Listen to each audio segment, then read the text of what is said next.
कैलाश पर्वत पर तपस्या कर रहे थे, तब दशानन ने उस स्थान पर आकर के परमात्मा की वंदना का विकल्प तो छोड़ दिया, लेकिन परमात्मा की आराधना करने वाले मुनि महाराज से बैर ठान लिया और बैर की स्मृति आते रावण ने सोचा कि जिस पर्वत पर बैठ करके हमारा दुश्मन तप कर रहा है, उस पर्वत ही को उठा करके मैं लवण समुद्र में फेंक देता हूं। उस अष्टापद पर्वत पर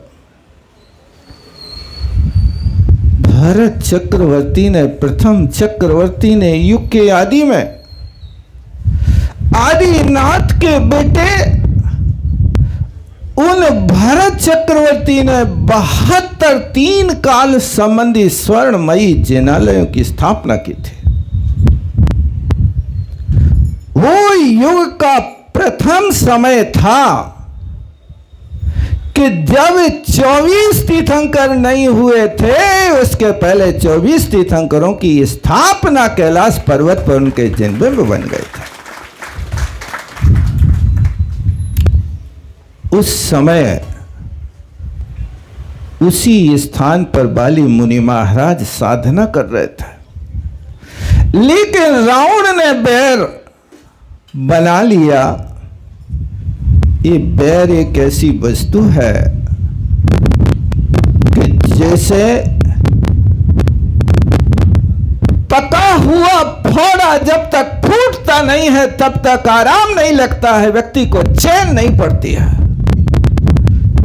इसी तरह बैर भी एक पके हुए फूड़े फोड़े की भांति व्यक्ति के हृदय में हमेशा पीड़ा देता रहता है। फोड़ा की कोई रखवाली करता है कि फोड़ को फेंक देता है? क्या करते हो बताओ? फोड़ा को संभाल के रखते हो, बम वगैरह लगा के भैया फोड़ा राज तुम हमारी शान बढ़ा रहे हो इसलिए अच्छे से पलते रहो, ऐसा करते कोई? रात दिन उसकी चिंता रहती है कि कब इसको फोड़ दूं। नहीं फूटता है तो फोड़ने के उपाय करते हैं, कोई पान का पत्ता रखता है तो कोई अलसी का लेप लगाता है, क्योंकि जब तक ये नहीं मिटेगा तब तक आराम नहीं लगेगा। उससे भी अनंत गुणा दर्ददायी है तो बैर है, इसलिए बैर के फोड़े को कभी अपने जीवन में पोस करके नहीं रखना। उस बैर को भी मिटाने की कोशिश ऐसी करना जैसे फोड़े को पका करके तत्काल फाड़ करके फेंक देते हो। अपने जीवन को सुखी बनाना है तो कभी किसी से बैर मत रखना। ये बैर ना बैर मिटाता है, ये बैर निरंतर प्राणी को भव सागर में भटकाता है। कभी बैर से बैर नहीं मिटता। यदि कभी कुचित कदाचित हो जाए तो जैसे फोड़ा को फोड़ करके वो दूसरों से उपाय पूछ करके हम उसको मिटाते हैं, ऐसे मिटाने की कोशिश करना।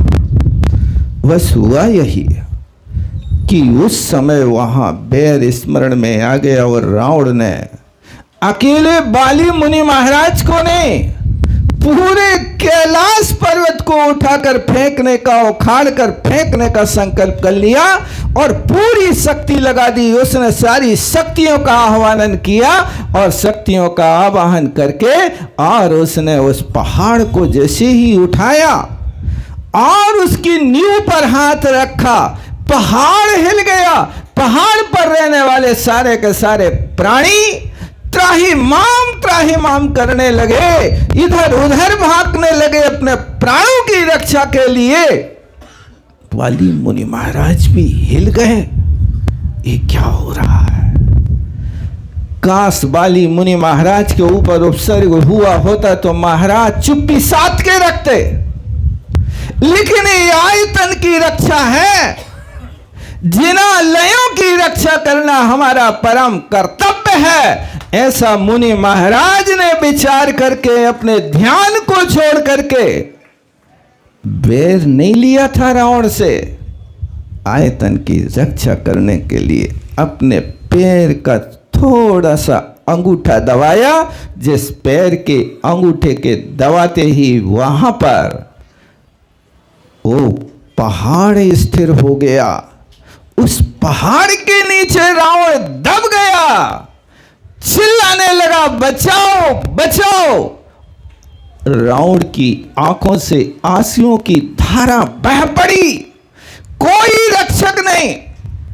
उस समय देखा ये क्या है, धन्य है धर्म जय सुखदाता, जो कोई यासो प्रीत करे सो स्वर्ग मोक्ष पाता। जी धन्य जय धर्म सुखदाता।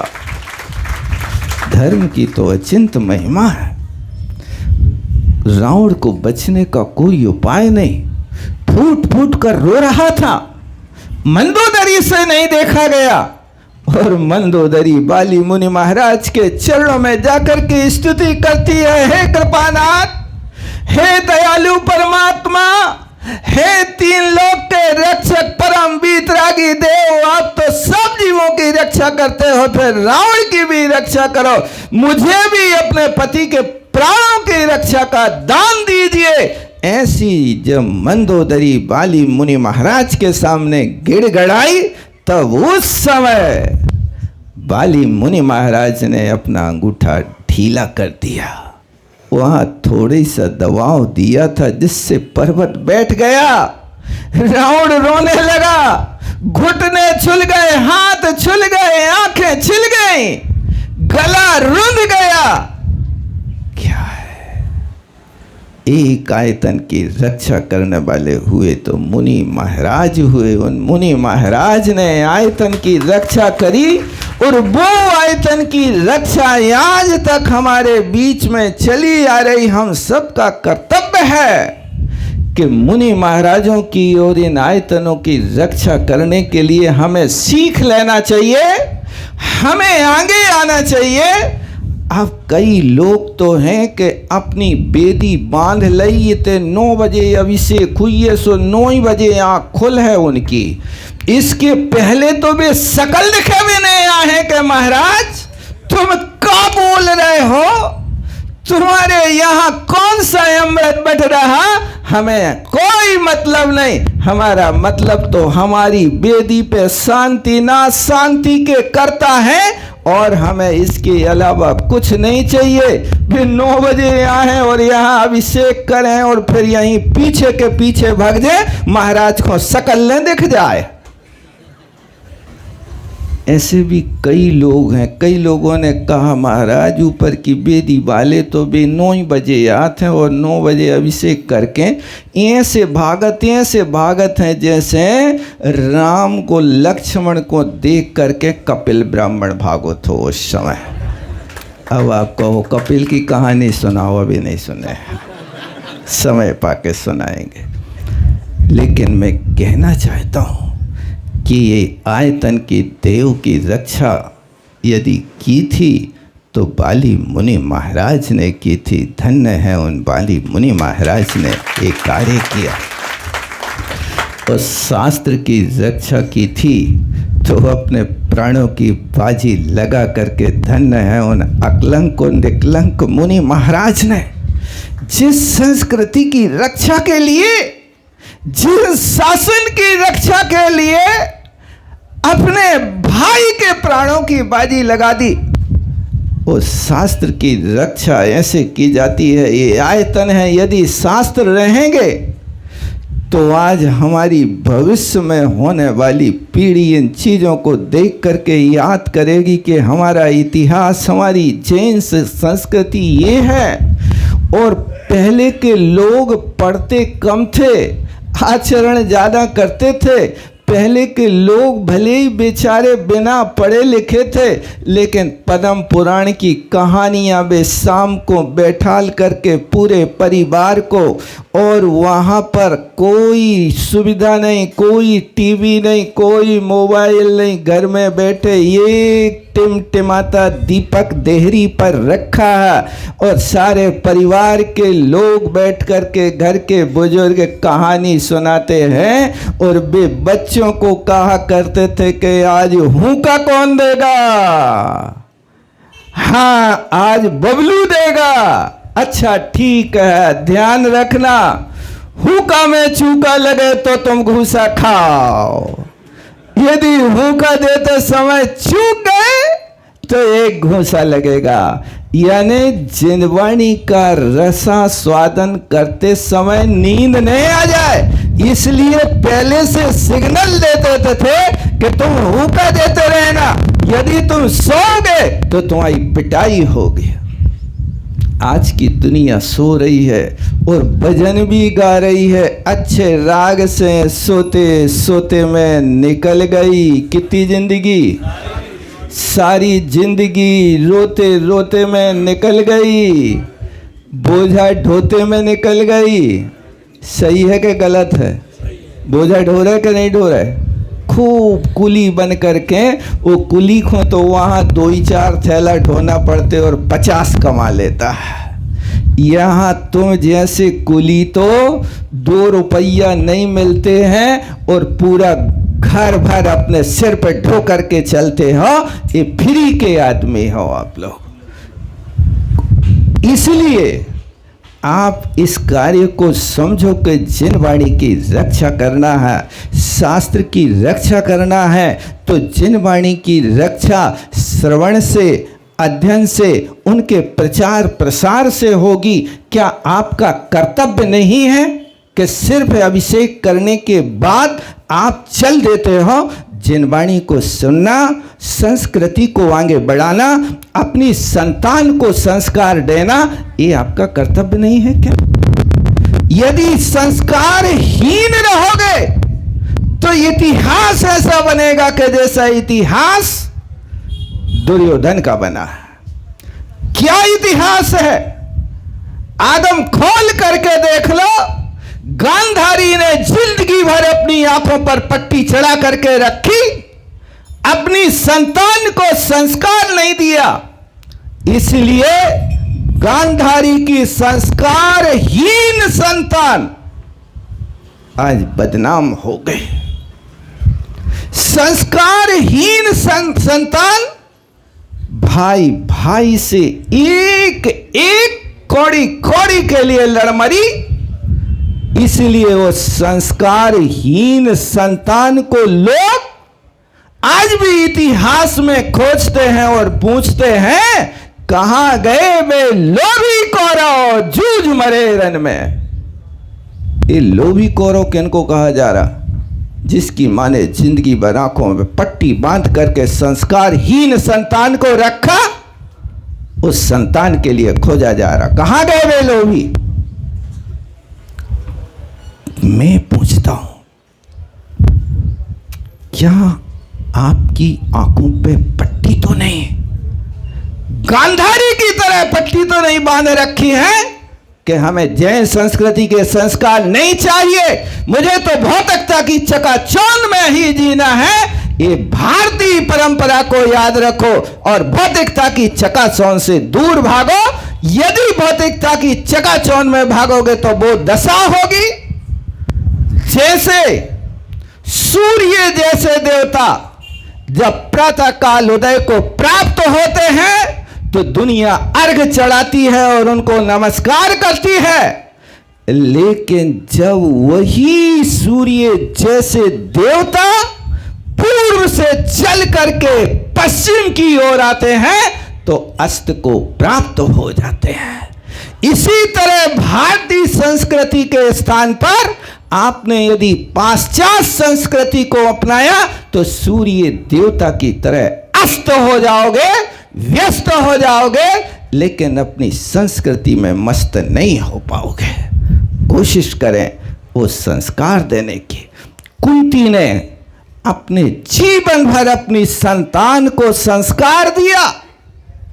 वो संस्कारवान संतान का इतिहास खोल करके देखो कि पांचों पांडव सामने बैठे हैं और दुशासन दुष्ट चीर खींच रहा है।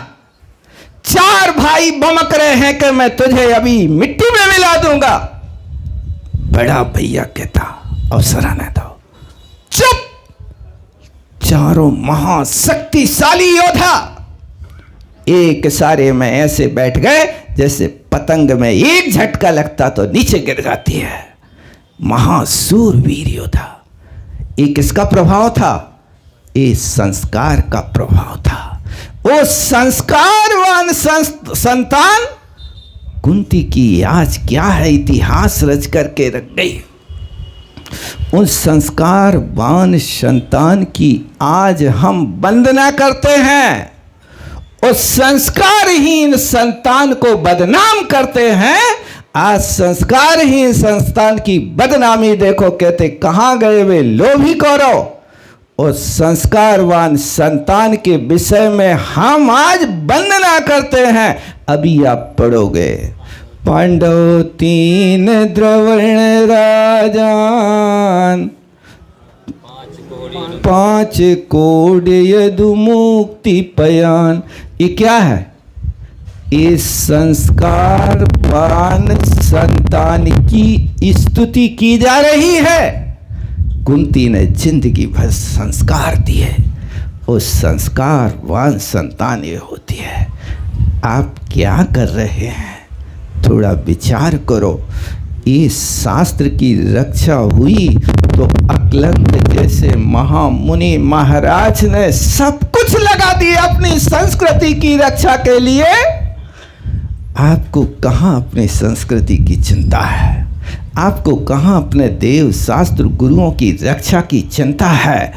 आपका तो बस एक ही लक्ष्य है कि इतना काम हमें सौंपा है, इतना काम करो और इसके बाद घर भागो और 24 घंटे अपने वहाँ जाकर के घुनघुनिया हाथ में लेकर के हालो हालो करते रहो, बैठे रहो और वहाँ देखते रहो कि क्या यार होगा। आपके यहाँ दुनिया भर के चैनल चल रहे हैं, लेकिन ध्यान रखना आज के काल में चैनलों ने चैन छीन लिया।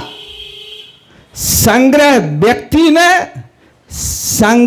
वृत्ति ने समता छीन ली। कपट पूर्ण व्यवहार ने प्रेम छीन लिया। व्यस्तता ने मुस्कान छीन ली और आजीविका ने आवश्यक छीन ली है। क्या है तुम्हारे पास? चैनलों ने चैन छीन लिया। 1 मिनट का भी तुम्हें फुर्सत मिलता है?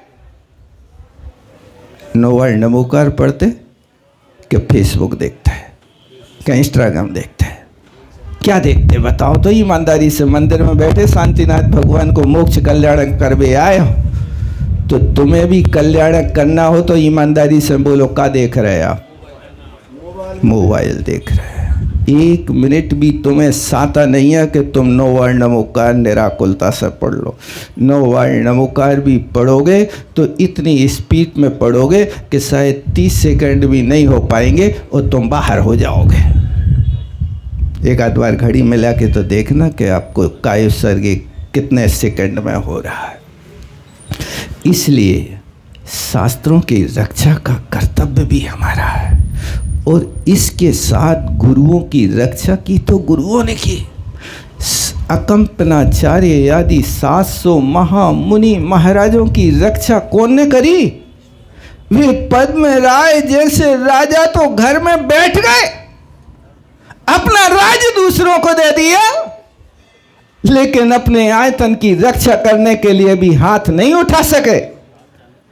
हाथ उठाया तो विष्णु कुमार जैसे महामुनि महाराज ने आगे आकर के ये संस्कृति की रक्षा की।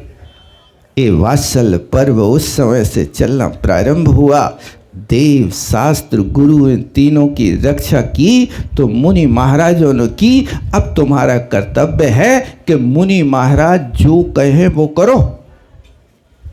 कहो हो सब नहीं बोल रहे, जो कहें वो करो। तो कल से 8 बजे क्लास में आने कहो। हो देखो बीच के कोई नहीं मैं बोल रहे, सब बैठे। ऊपर की वेदी में अभिषेक करने वाले जितने लोग हैं वे बोलेंगे एक स्वर में कल से कि बिल्कुल 8 बजे आचार्य श्री की पूजा में उपस्थित होंगे, 7:45 बजे। बोलो कौन करेगा जिम्मेदारी लेकर के कल से यहाँ हैं? नहीं, मुखिया की जरूरत नहीं, बिना मुखिया के अपना अपना मुखिया बन करके एक कार्य करना है। कोई बात नहीं, हम दबाव नहीं डालत, बिना दबाव के, क्योंकि ये को पंडितों को काम है, अमिया निमुआ बानिया, हम मसकते नहीं हैं। हम तो तुम्हारी बुद्धि में सिर्फ ये ठोकर लगा रहे हैं कि हमें तुमसे ना तो नोट चाहिए, ना वोट चाहिए, ना सपोर्ट चाहिए, तुम्हारी खपखोट निकल जाए, तुम्हारा जीवन सुधर जाए।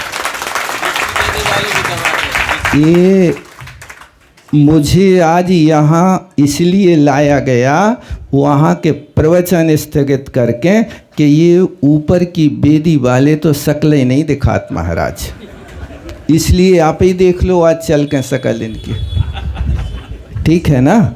इसलिए हम तुम लोगों की शक्ल देखवे आए हैं कि अब कल से क्या करना है तुम लोगों को। अब बीच की वेदी वालों को भी आने वालों नंबर कब आ रहा हो वहाँ के पारसनाथ को? 1 फरवरी को होता है। 1 फरवरी हो गया, आएंगे हम वहाँ भी आए, एक आध दिन देखते हैं हम कोई पर्व के दिन बीच की वेदी में आके फिर आप लोगों के सामने सुधारेंगे। तो मैं ये कहना चाह रहा था कि देखो अपनी बुद्धि को थोड़ा विस्तार करो, इतनी संकुचित मत बनाओ। आप पूजा करते हैं और पूजा के अंत में सुनो, पूजा के अंत में भगवान से इष्ट प्रार्थना करते ना आप लोग? करते कि नहीं करते? क्या करते हो भाई साहब? जब आप पूजा कर लेते, शांति पाठ कर लेते, और शांति पाठ होने के बाद, शांति पाठ शांति से करते क्या अशांति से करते? शांति से हो जात, बहुत अशांति बढ़ती है, हम समझ रहे हैं, ध्यान रखियो। लेकिन उस शांति पाठ में आप क्या पढ़ते हो? शांति जैनम शशि निर्मल वक्त्रम शील गुणम व्रत संयम पात्र। ये अपना आवश्यक प्रारंभ होता है या निष्ठापन होता है, तो अपने आवश्यक प्रारंभ होते शांति धारा से और निष्ठापन होते शांति पाठ से। होते कि नहीं होते? प्रारंभ कहाँ से होते? शांति धारा से, और निष्ठापन किससे होता है? शांति पाठ से। ये दोनों क्या है? शांतिनाथ भगवान की स्मृति है। शांति धारा में भी शांतिनाथ भगवान, शांति पाठ में भी शांतिनाथ भगवान। इसका कारण ये है कि पुष्पदंत भगवान, बैठ जाओ पुजारी जी 2-5 मिनट। शांतिनाथ भगवान के पहले पुष्पदंत भगवान से धर्मनाथ भगवान के बीच तक 9 तीर्थंकरों के काल विच्छेद होते रहे, धर्म का विच्छेद होता रहा, उस समय धर्मात्माओं का अभाव होता रहा। लेकिन 16वें तीर्थंकर भगवान जब से हुए तब से हमारी अजस्र धारा आज तक निरंतर चल रही है। इसलिए हर कार्य में शांतिनाथ भगवान का पहले शांति धारा और अंत में शांति पाठ होता है। उस शांति पाठ के अंत में आप लोग रोज प्रार्थना करते हो। कौन सी प्रार्थना करते हो? इष्ट प्रार्थना कि कष्ट प्रार्थना? कौन सी प्रार्थना बताओ? इष्ट प्रार्थना है, इष्ट लिखा है वहाँ, लिखा है ना, इष्ट लिखा कि कष्ट लिखा? इष्ट प्रार्थना क्या करते हो? हे भगवान, शास्त्रों का हो पठन सुखदा, लाभ सत्संगति का, सदव्रतों का सुजस कह के दोस्त डाकू सभी का ये बातें करते महाराज संग नहीं करते, भगवान से कहते कि नहीं करते, रोज करते कि कभी कभी करते, रोज करते ना। अर्थ क्या होता भाई साहब, यानी आप पूजा करने के बाद जा रहे हो, सो भगवान से कह रहे भगवान मैं घर तो जा रहा हूँ, मैं पापी दुरात्मा गृहस्थी में न फंस जाऊं, इसलिए हे परमात्मा आपसे प्रार्थना है कि शास्त्रों का हो पठन सुखदा। यदि शास्त्रों का अध्ययन होता रहेगा तो हमें अपना इतिहास और भविष्य दिखाई देता रहेगा कि बेटे तुम कहाँ से आए हो। तुमसे पूछे कहाँ से आए, सो तो कोई कहे भाई केशव नगर से, कोई के लाठगंज से, कोई फलाने से, कोई ढेकड़ा से। ये इतिहास नहीं कह रहे, अपनो इतिहास उठा के देखो, काल अनंत निगोद मझार, ये इतिहास है। किसका है? हम सबका है। ये शास्त्रों का हो पठन सुखदा, ये सुख प्रदाता होगा। और यदि शास्त्र नहीं पढ़े तो लौट के बुद्धू फिर से घर चले गए, निगोद से निकले फिर निगोद चले गए, फिर वही काम, एक श्वास में 8-10 बार, जन्मो मरो भरो दुख बार। वही चक्की फिर से चलना, वो चक्की मिटने वाली नहीं है। इसलिए वो कह रहा परमात्मा शास्त्रों का हो पठन सुखदा, ताकि वैराग बना रहे, संसार में प्रीति ना होवे, घर में हम जम ना जावे, कहीं ऐसा ना हो कि बाल बच्चों के पीछे हम परमात्मा को भूल जाए। इसलिए पहली बात क्या मांग रहा है? शास्त्रों का हो पठन सुखदा। और दूसरा क्या मांग रहा है? लाभ सत्संगति का, क्योंकि संतों के समागम से व्यक्ति संत बने या ना बने, संतोषी तो अवश्य बन जाता है। इसलिए जीवन को संतोषमय बनाना है, सुखी बनाना है, तो सुख कहाँ से मिलता है? सुख पावे संतोषी प्राणी। पढ़ते क्या नहीं पढ़ते? सुख पावे संतोषी प्राणी। आप संतोषी प्राणी हैं? जो प्राप्त है वो पर्याप्त है? नहीं है? कोशिश करो बनने की।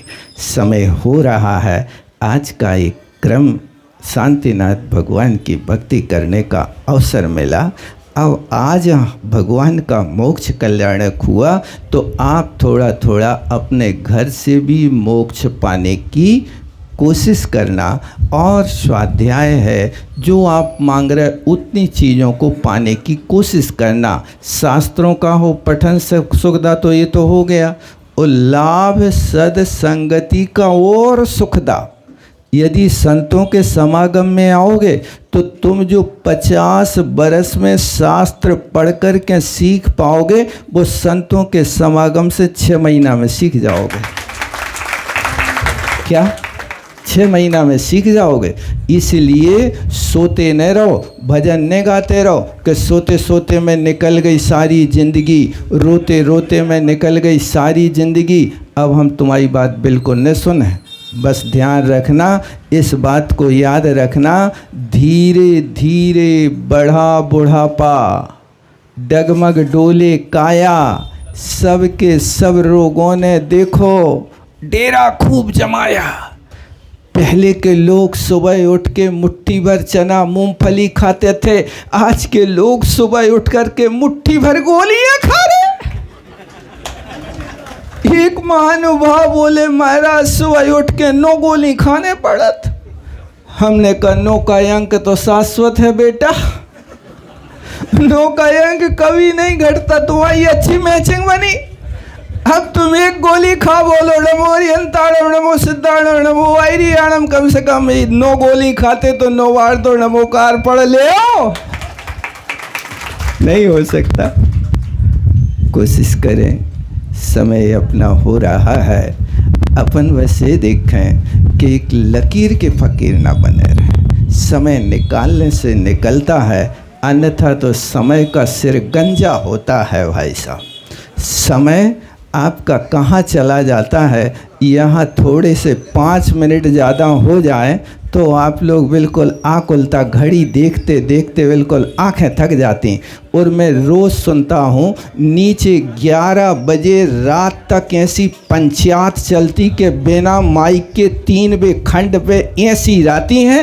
एक मोटर 1 बजे, एक 3 बजे, एक 11 बजे, एक 9 बजे, अरे बिल्कुल सारी की सारी ट्रेन है, मोटरें सब बखान करते रहते वहाँ चौराहे पे खड़े होकर के। लेकिन आपको एक क्लास 1:30 बजे लगती है, दूसरे 2:30 बजे लगती है, कोई खबर नहीं तुम लोगों को।